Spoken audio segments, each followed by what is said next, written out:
Hello, so in this video, I'm going to talk you through paper 1, psychological problems, the biggest topic ever. So the key concepts that you need to know for this one are ways that we define mental health. So the main one is the mental health continuum. And so this one is on a scale, it's degrees of mental health. So you're not just kind of being like, you've got mental health issues, you've not. It's kind of a scale. So it's a little bit more of an optimistic way of defining mental illness. And you've got different parts of it. So you're quite healthy. And then you go into reacting, and reacting is considered a sign of mental health problems, but you're still in control of your behaviour. So you might be experiencing a bit of stress and a bit of kind of like you can't concentrate and you can't sleep and things like that. But once you get kind of social support and you have some self-care and you look after yourself, you can get back to healthy. So the reason it's a scale is that you can move back and forth on this. Now, if you don't get any social support and you don't do any self-care, then you can go into injured and then ill. And this is where you need professional care. You need some medical intervention by, from your GP or family and friends or things like that might refer you on to the GP. And this is where you've got significant distress and is it affecting your daily life? And, you might have suicidal thoughts and things like that. So really, really, unwell in the ill stage. But the good news is that you're not going to stay there. If you get this professional care, you can go back towards being healthy, and so it's a lot more optimistic than just saying you're ill or you're not ill, because in the past you used to just be stuck with that label. Now, the contrasting definition, which you sometimes get asked about, is Jehoda. And Jehoda suggests these are ways that you have ideal mental health. So she suggests that in order to be mentally well, you've got to have high self-esteem, you've got to be autonomous, means you're independent in making your decisions, which means that this is not a very good decision for anybody that lives with the parents because you're not in control of your decisions. So it's not good for like children or young people, this definition. Also, you've got to be able to cope with stress.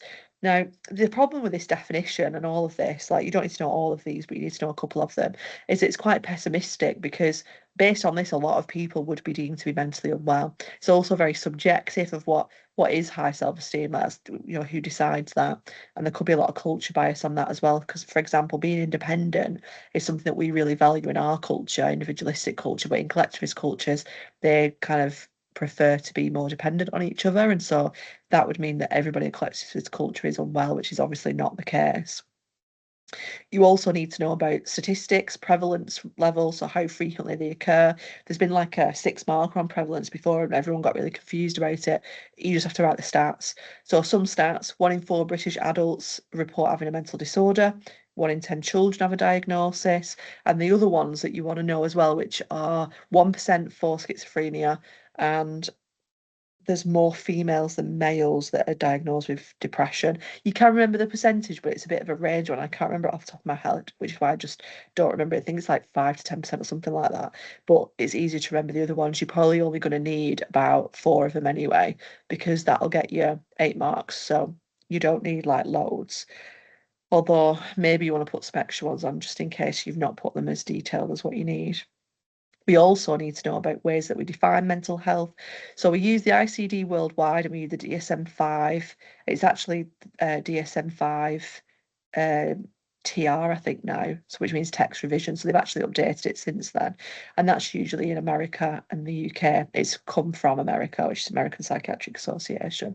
And these have got symptoms in them of every disorder, including like developmental disorders like autism and learning difficulties, dyslexia, things like that are also in here. An issue with them. In fact, let's do a positive. A positive is that they're standardised, same every time, objective, although you could argue they're quite subjective based on who's interpreting them. But they've got like criteria that makes it a little bit less subjective. But the issues is that there's things that are added to them. So, for example, anorexia was only added later on, which means that it wasn't in the earlier versions, which means the earlier versions were invalid. And also means, like, what about other disorders that are not in there yet? And also, there was things in there that have been taken out. So, homosexuality used to be a mental disorder, used to be a crime. But obviously, that is not considered that anymore. So, what else in those books are not actually real disorders that need taken out? So, there's a question of validity of them. Um, But then there are some things that in there that are quite similar. So, for example, depression symptoms are very similar. That's not changed much. So some of the disorders are quite reliable, and obviously, as mentioned before, they're standardised. And then we've also got another key concept, there's like a million key concepts in this one, which is changing attitudes of mental health. This is very similar to the application section of social influence, so it's the same kind of stuff. So it's about reducing stigma and discrimination, trying to reduce the labelling. So stigma is negative beliefs about somebody, like for example, thinking that someone's mad or insane. And then discrimination is how you treat them. So like giving them an easier job or thinking that they can't do a particular job, not giving them a job, not promoting them, not wanting to have a relationship with them, that kind of thing. So what they've tried to do is they've tried to put media campaigns like Time to Change, which was from the social influence topic, and they've done like World Mental Health Days, and they've tried to reduce that stigma and discrimination in society. Also, the Mental Health Act, so we've had legislation in 1959 which has said that we should be treating physical illness in the same way as mental illness, and making sure that councils, for example, are taking responsibility for providing services. So we've had a massive change in attitudes in mental health, and again, there's quite a big questions that have been asked in the past, like a 5 marker or something. So you need to say like what it was like before, what happened to change it, and then what it's kind of like now as a kind of change. So you might want to practice one of those questions because it's a bit tricky. And then obviously, as mentioned, we've got stigma and discrimination and the differences between them. There's some questions actually about why might people be treating somebody before diagnosis and after diagnosis. So before a diagnosis, you might have the stigma because you're labelled as being a bit odd, but after the diagnosis, that stigma is removed. So sometimes diagnosis helps remove stigma. Also, after the diagnosis, there might be the negative of self-fulfilling prophecy. So people might live up to the labels of that disorder. So it can also be a negative of being diagnosed also. And then we've got the effects on wider society. So if people are being diagnosed with disorders, there's a lot of increased demand on social services and NHS, because obviously we're underfunded as it is, but we haven't got enough money in mental health services, so it creates a bigger burden on them. We also need more taxpayer money to fund those services. We've also now got more care in the community rather than psychiatric like institutions like asylums. We have like psychiatric wards, but the aim is to get them off the wards and have them in the community in like a shared residential home where there's staff there to help them, and then they go into their own homes and have a carer coming into their homes. So it's only really serious cases that go into the psychiatric wards. So they've got a change in how they're treated, which reduces the amount of money that's needed as well to help them, because you don't have to run facilities. We've also had a change in the law legislation. So we've had the Mental Health Act and we've got the Equality Act, which means that you can't discriminate against people in the workplace. And then also, if we've got an interaction with the community, that also breaks down stigma and discrimination, because people kind of know what people are like and that they're not like those stigma labels. However, it also might make people more resentful of those people because it might increase the discrimination, so it could have a negative impact as well. And then we've got the different disorders. So we've got schizophrenia and the characteristics, which basically means the symptoms. We've got some positive ones, which are added to the person. They didn't have these before getting schizophrenia. So having hallucinations visually, auditory, so voices. You can't just put hearing voices, you've got to put hallucinations, such as hearing voices. Delusions are things like believing that you're the next Jesus, or believing that you are being abducted by aliens, or the government's watching you, and things like that. And then also disorganized speech, so like speaking in a way that doesn't make any logical sense. Then we've got the negative symptoms which take away from a person. So things that they could do before schizophrenia that they can't do anymore. So for example, they're not very emotional when they're talking, so they've got a flat effect, just in a monotone, like they're not very high or low in the way that they speak. So they're not showing any emotion. Avolition, which is a lack of energy, they just can't be bothered to like do anything. And then obviously there's a few other ones as well. And then there's also one that's not a positive or a negative symptom, which is called catatonic behaviour. So this is where you're either mute and you're in a stupor, you don't really move, or you're very kind of like agitated. So I don't remember showing that video of Gerald who was like twirling his hair all the time. So you can also have catatonic behaviour. or sometimes called catatonia.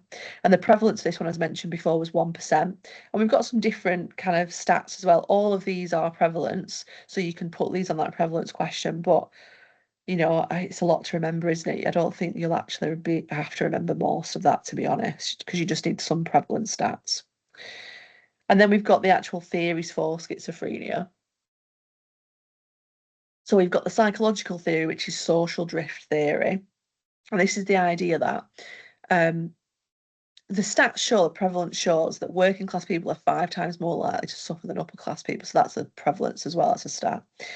And so this theory suggests that you don't start off, because obviously it's not just that all working class people are getting mentally ill, it's that because of the symptoms of schizophrenia, anyone that's in the upper classes and middle classes, they drift down to the working class after being diagnosed with schizophrenia, which explains that statistics. So it's not really a theory that explains why you've got schizophrenia. It just explains why more working class people have got schizophrenia. So it's not great in terms of, causality. A suggestion is that you start off with a high social status, but then you suffer from the symptoms, so you lose touch with reality. You can't be bothered doing anything anymore, which is the avolition. So you disengage with society because of your symptoms. You don't go to work, you don't like earn money, you can't pay your mortgage, so you might lose your house. You'll end up poor, basically. And then because of your symptoms, you're also being rejected by society. So then you have further isolation, disengagement. You're not going to interact with family and friends and things like that. And so you just reject all of society and end up poor. And so you end up in the working classes, or, you could argue end up lower than the working classes because you'd be on benefits. But they're just kind of distinguishing it as working class. And that's essentially the theory. So it's not like really complicated, but you do have to remember the steps and the fact that it's because of the symptoms and the disengagement from society, which is the reason why they're ending up poor and then being working class. But we can't establish causality because we don't know actually why they've got schizophrenia. It's not really explaining that. We also don't know if it's having schizophrenia that makes them go into the working class, because actually it could be that maybe working class people are more likely to get schizophrenia because they've not got protective factors to stop them from developing it. Maybe poverty is like a trigger for you developing the disorder, for example. And it also doesn't explain why there's people in the middle and upper classes that suffer from schizophrenia that are still in those classes because they've not drifted. Another issue is that a lot of psychiatrists are upper class because they're, educated in medicine. You've got to be quite intelligent and you have a lot of money to kind of do that. And you'd obviously earn a lot of money as a psychiatrist. So maybe when they look at somebody who's upper class and middle class, they'll just think, oh, they're just a bit eccentric, a bit odd, but they've not got schizophrenia. But somebody who's working class that they don't understand as much, they might kind of label them as being, well, it's schizophrenia rather than them being a bit eccentric, a bit odd. You don't really get many odd people that are working class, for example. If you think of like all the kind of really like odd, they're usually like rich odd people, do you know what I mean? So you could also talk about that one, a bit harder to explain. This one's a bit easier to explain. It only focuses on nurture, ignores nature. So it ignores all the biology reasons for why you might be having schizophrenia, which is the next theory. So about maybe your dopamine level or your brain abnormalities, you could also use that one. So I would use that third evaluation point if I had a choice. And then maybe the top one. I'd avoid the middle one. But if you like the middle one, choose the middle one. It's just a bit harder to explain. And then we've got the biological theory. So we've got two parts of this. We've got the dopamine hypothesis, but we've also got brain abnormality. So it's the idea that your schizophrenia is caused by your genes, it affects your dopamine, you've got too much dopamine, you've got too many neurons that are firing too easily because of the dopamine, it's a bit more sensitive to dopamine. And then you've got more receptors for dopamine, which are called D2 receptors on the postsynaptic neuron. And this is what causes the overactivation in the brain, like hallucinations and delusions, all those positive symptoms. Bit of an issue, though, that it doesn't explain the negative symptoms. So it's not a great theory for explaining the negative symptoms. The other biological theory is brain structure. So you've got reduced blood flow and volume to the prefrontal cortex, which might explain things like disorganized thinking, disorganized speech. Low volume and lack of grey matter in the temporal lobes, which might explain the auditory hallucinations, because that's where we process auditory information, sound. Doesn't explain, though, the visual hallucinations. That would be more in the occipital lobe. We've not got any evidence for that yet. Hippocampus is smaller in volume, and this might explain like memory issues, emotional issues like the flat effect. The flat effect one probably fits a little bit better. but the reason why I've put this one on here is because the hippocampus is technically more for memory. So things like disorganized speech, not remembering what you've said, and things like that. Evaluation of this, really good one to use. Only focuses on nature, it's reductionist. Only looking at dopamine levels, D2 receptors or brain structure, not really having a look at the nurture, why people, have got those symptoms. For example, things like hallucinations. In order to have those hallucinations, there must be something that you have imagined to have the hallucination, and that could be affected by a nurture explanation. So, depending on whether you've exposed yourself to horror, for example, might explain whether your hallucinations are scary or not. Just as an example, it's not a great point, that last one about the nurture. If you can think of something else, you might say something like stressful life experience or being in poverty might trigger schizophrenia, for example. That might be better than that one. And then we've got issues establishing causality. We don't know if a small volume in the temporal lobes, for example, in the grey matter, is causing the hallucinations, or if it's the hallucinations, the schizophrenia that's caused the brain. We don't know that for sure. We're assuming that it's because the brain's like that you've got schizophrenia, but it might be because you've got schizophrenia, it's caused that. There was like a brain scan of a pair of twins. One of them got schizophrenia and the other one didn't, which suggests, and obviously they had the same brain to begin with because they're twins, that would suggest that it's the schizophrenia that changes the brain structure, which isn't what this is suggesting. So maybe it's not actually right. It's not valid.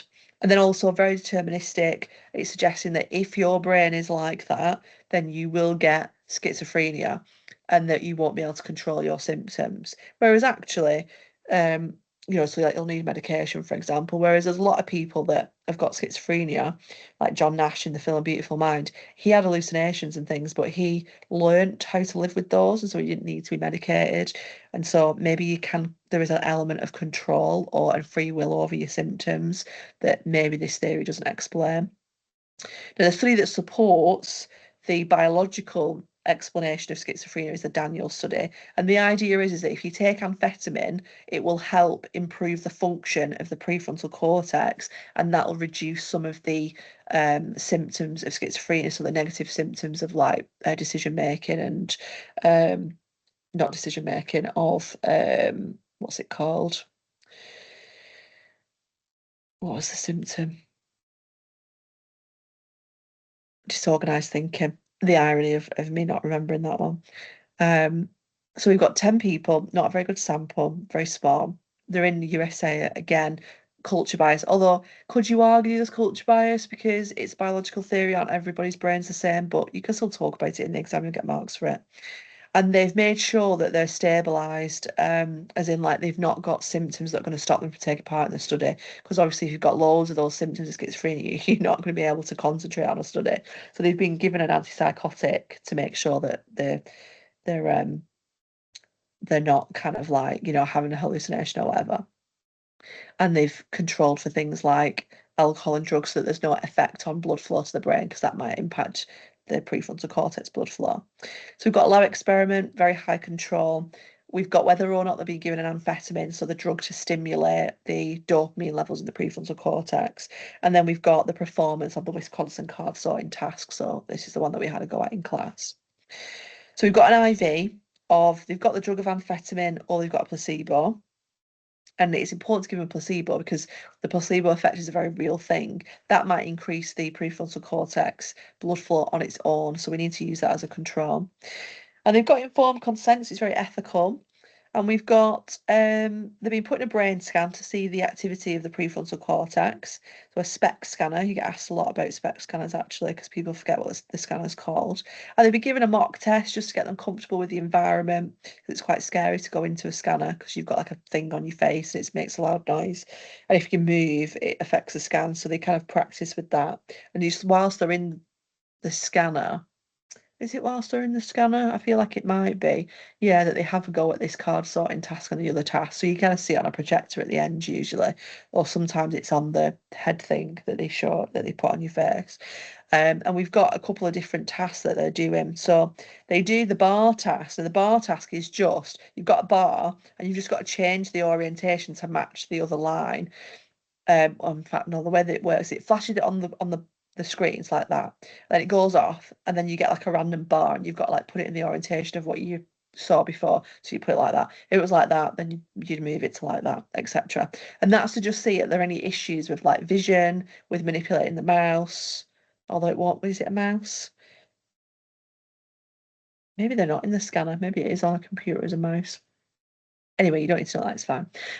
So yeah, they're seeing, is there any issues with the way that they do the task? Because if there is, then the difference on the Wisconsin is not going to be because of the amphetamine, it's going to be because of the fact that they can't do the test. So it's a control. So you can say that as a control the bar task. And everything's been counterbalanced. So half of them do like the amphetamine, half of them do the placebo, and then they swap round. And then also half of them do the bar task first and then the Wisconsin, and then they switch it around. So everything is counterbalanced to make it really controlled. And the results from the study is that amphetamine did improve the performance on the Wisconsin, but obviously not the bar task. So it's not going to, have an impact on the bar task. It's just the Wisconsin, because the Wisconsin, you are trying to make decisions. So it's activating that prefrontal cortex. And so therefore, this amphetamine is improving the function, which means that, the dopamine level in there is kind of increasing. In fact, it's probably important to know at this point, the dopamine hypothesis says there's too much dopamine, but it doesn't specify where in the brain there's too much dopamine. It's likely that there's too much dopamine in the areas where you get the positive symptoms, like the temporal lobes and, where the hallucinations are. Whereas the prefrontal cortex is underactive. So we need to stimulate that with dopamine to get it to work, which is why amphetamine is being used. And the idea is that they're doing this trial so that if this works, this can be a drug treatment for people with schizophrenia. So I think actually, yeah, it says it didn't affect the blood flow overall, but it did increase the blood flow, which means that the blood flow in the prefrontal cortex, more blood means more activity, which means able to do the task. And we've got 3 showed improvement, but 1 severely declined, and the other one is just with the kind of the same. So from this, and by severely declined, I mean like they were ill, they were going to hospital. So we wouldn't really be using amphetamine as a treatment for schizophrenia because it's not really showing a significant difference to all of the participants. It's only improved for 3 of them. So maybe it's useful for some people, but not for all people. But it is having an impact on that prefrontal cortex. So it does support that the prefrontal cortex is an explanation for the negative symptoms of schizophrenia. So it does support that. And then in terms of evaluation, well, we've got a really small sample, not representative. It's also got cultural bias, but again, does it really matter because everyone's brain is surely the same? But then maybe they're not. Maybe different brains, different cultures are different. We've just not scanned enough to know the difference. Another thing that you might say is that they've controlled for extraneous variables, so we can establish causality. It's more valid. Things like the counterbalancing, things like them being on that antipsychotic to stabilise them. You can also talk about temporal validity if you want. They use a different DSM for diagnosing schizophrenia, so it might be different if they were to replicate the study, but a bit more difficult to explain that one. And then this one is talking about the SPECT scanners.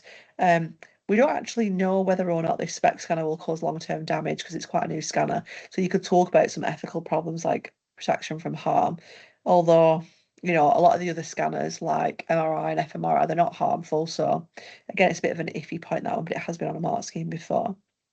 Then we've got depression. So the symptoms of depression, loss of interest and enjoyment. So we've got that avolition again.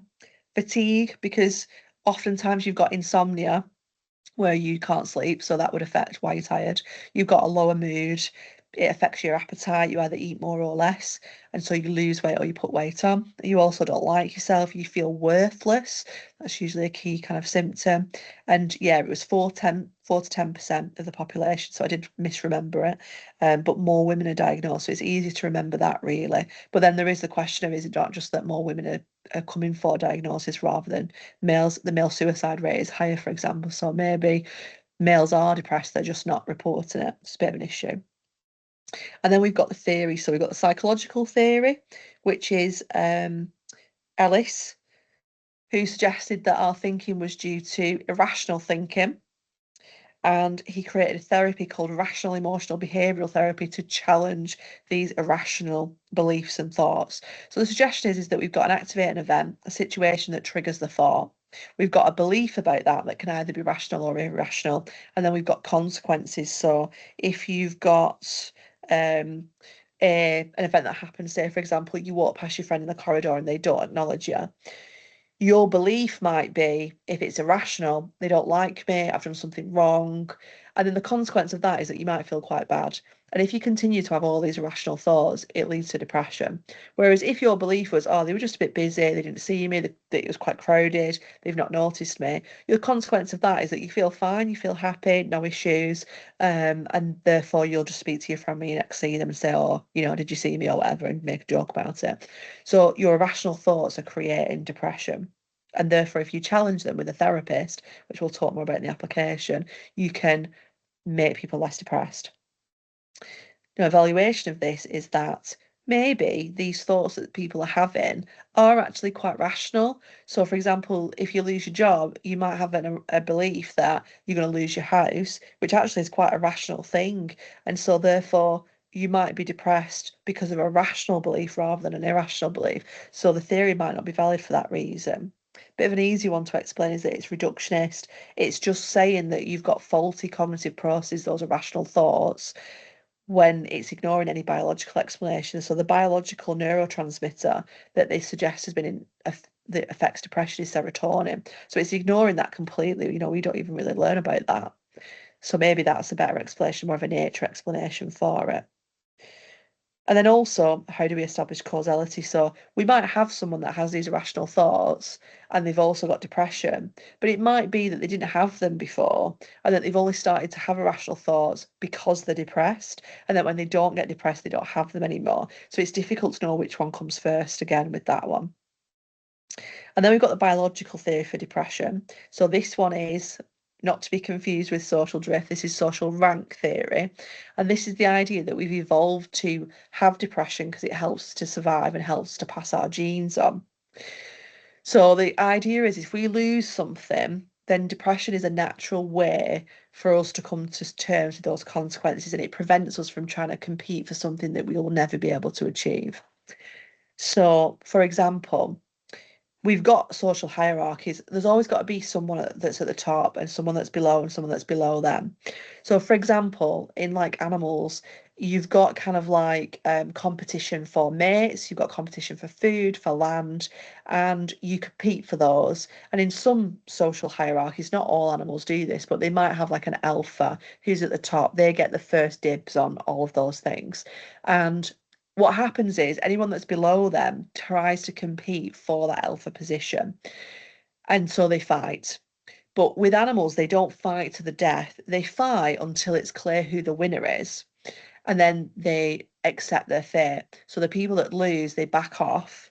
And the reason they back off is because if they continue to fight, they will die. They'll not be able to pass on their genes to their offspring, and their genetic line will die out. So the idea is that they accept their place and they become a subordinate. So that's a lower position to the person that's in charge, and they then are safe enough to be able to pass on their genes and procreate because they still get access to mates, just not as many.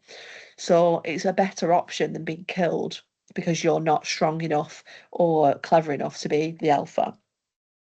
And so you accept that subordinate role, and you might show some outward symptoms of depression like crying, because this signals to others that you have accepted your subordinate role and that you're not fit enough to compete for the higher role. So it restores social order of everyone accepting their place in society. And if we apply this to today, like for example, if you go for a work promotion and it goes to another colleague who you work with, so they've got the promotion, you wouldn't continue to compete for that because, well, the job's already gone, hasn't it? And you don't want to be critical of that colleague because now they're your boss.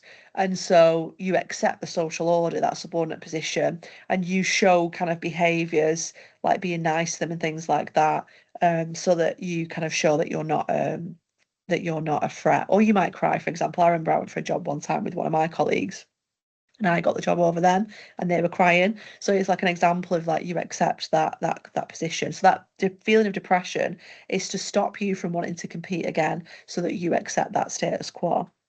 Now, you might say, well, this is a bit silly, isn't it? Because not everybody responds in this way to a disappointment. So some people work harder. So if you didn't get a job promotion, you might work really, really hard to get the similar job somewhere else, for example, or to get a promotion somewhere else. So it's ignoring those individual differences. Not everybody behaves in the same way, so it's quite reductionist. Also, the people that are the losers, so for example, it's suggesting anyone who loses is depressed. Well, what about all these really high successful celebrities that have got lots of social status? Why are they depressed then? This theory does not explain that. It must be for a different reason. For example, the way that they're thinking with their irrational beliefs. And then another criticism is that a lot of times depression is triggered by life events. So it's not your social rank. It's kind of like, you might have to care for a sick relative who's got dementia, and that might lead to depression because you've got little social support and the gradual loss of losing the person. It would be understandable that you would get depressed in that situation, and it wouldn't be because you've lost anything yet, because the person's not gone yet, and you're not competing for anything, and it's not even your irrational thoughts, even for that one, maybe. So it doesn't really explain every instance of depression. Now, the study that supports the social rank theory is Tandock, and they're using Facebook to assess people's social status and then their depression. So, seeing whether depression can be predicted by Facebook usage, and to see whether or not Facebook leads to envy, which is subordination, so accepting your lower position. So, it's kind of linked to the social rank theory.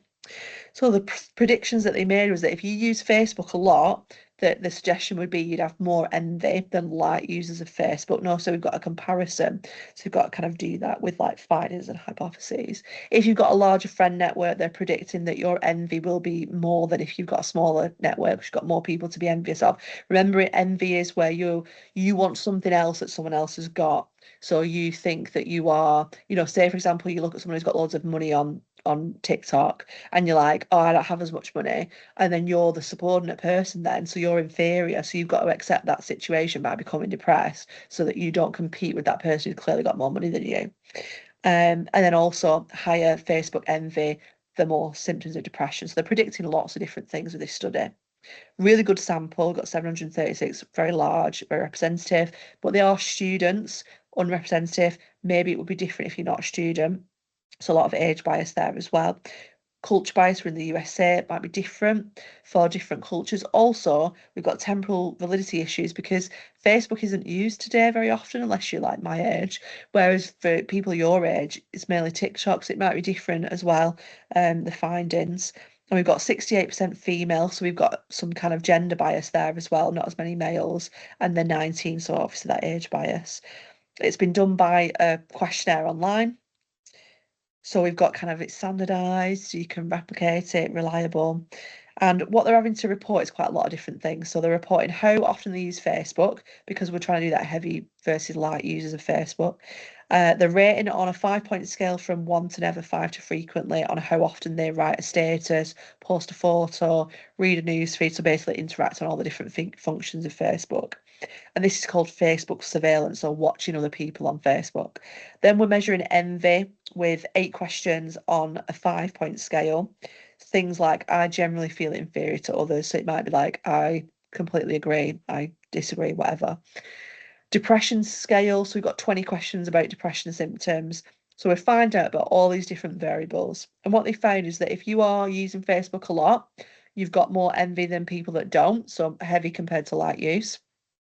The size of the network is not related to envy. So larger Facebook networks were not more envious than smaller networks. So again, you've got to make a comparison when you find it's a bit more detail than what's on here. Facebook envy was a significant predictor of depression. So more people with Facebook envy were more likely to be depressed, suggesting that they've got that subordinate role and that's what's causing the depression. But there isn't a direct correlation between Facebook use and depression. Facebook surveillance is not a predictor of depression, so it's not a direct correlation. So you can't say that it is Facebook that's causing depression. It's not. It's the envy that's causing the depression. So it does support that social rank theory.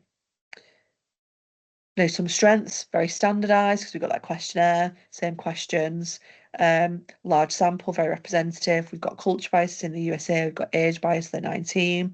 We've also got the fact that it's questionnaires. There might be some social desirability bias. People might not want to admit that they're depressed or admit that they're stalking other people on Facebook. So they've got lots of Facebook surveillance. So it might not be valid what they're actually saying in this questionnaire. So maybe the results might be different. And then our applications to the real world. So how do we use our knowledge to make benefits to society? So for schizophrenia, we can use an antipsychotic, we can use a drug. Like, obviously, we can't use amphetamine because Daniel found that it wasn't effective, but we can use other drugs which block the dopamine from binding to the D2 receptors. So it reduces the amount of dopamine that binds, and then there's not as much activation. We don't get those kind of like auditory hallucinations and things like that. So I've got a really itchy nose, so I keep touching my nose. But then they do have side effects. So you do have like weight gain and, people report like lots of other, disadvantages as well. For depression, as mentioned before, we can take an antidepressant to block the reuptake of serotonin. So serotonin is the neurotransmitter for depression. And the SSRIs, what they do is they block the reuptake channel so that the serotonin can just stay in the synapse a little bit longer. So it's got a bit more time to bind to the postsynaptic neuron. And so then that reduces those symptoms of depression, like avolition or like not wanting to do activities that you used to like doing, although that is another symptom that's called, oh, what's it called? I want to say like anhedonia or something like that. Let me just Google that. Um, yeah, inability to take pleasure from anything. So, anhedonia. Where am I at now? And then we can also talk about psychotherapy. So an example of psychotherapy is cognitive behavioural therapy or the therapy that we talked about with Ellis. So you can talk about that rational, um, emotional behavioural therapy. I don't think that's the right way of saying it. What was it called? Let's go back. Just so we get it right.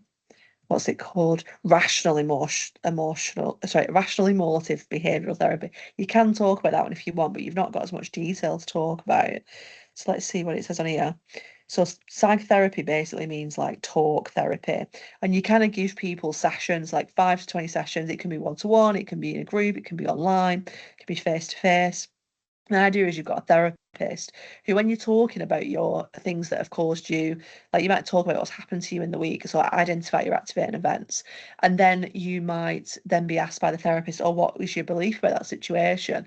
And the therapist will identify whether it's irrational or irrational, and will ask you to kind of like think about, have you got any evidence for those beliefs? Because if you've not got any evidence for them, then you can challenge that belief and make it a little bit more rational. The therapist might ask them, can you think of more of a way that, like, what might be a more rational reason for why that person did that? Like, for example, the person ignoring you in the corridor is quite busy, they've not seen you. And they also set the client homework to like try out new ways of thinking. So like to identify their own thoughts and ways of, challenging those thoughts themselves. So it's very similar to that ABC model. And then also we can do neurological tests, so neuropsychological tests, like the Wisconsin card sorting test. We can use that to test the negative symptoms of schizophrenia to see if they have dysfunction in the prefrontal cortex rather than putting them in a brain scanner. We can also do an inventory, like a questionnaire on depression, to see whether or not people are depressed. So both of those are neuropsychological tests because they are testing our psychology in our brain. So brain's neuropsychologically is our mind. And then finally, I think it's finally, we've got brain scans. So we can use the SPECT scanner from Daniel. We can use a PET scanner. PET scanner is allowed to see like activity in the brain when you've been injected with a radioactive tracer, so it shows which parts are active. So for example, there might be lots of activity in the temporal lobes for somebody who has got those auditory hallucinations, where it would be in the occipital lobe if it was visual, and if your prefrontal cortex is not lighting up, there's less activity there. There are obviously other scanners as well, but that's the one that's kind of on spec, I think. So hopefully that was helpful.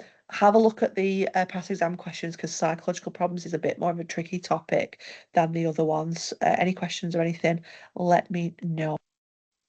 And I've obviously created you a bucket as well. In fact, no, I haven't yet. I will create you a bucket and I'll put that onto Teams so that you can play that. It's on my to-do list to do one for criminal, psychological problems and sleep and dreaming. So when I've done them, I'll obviously share them with you.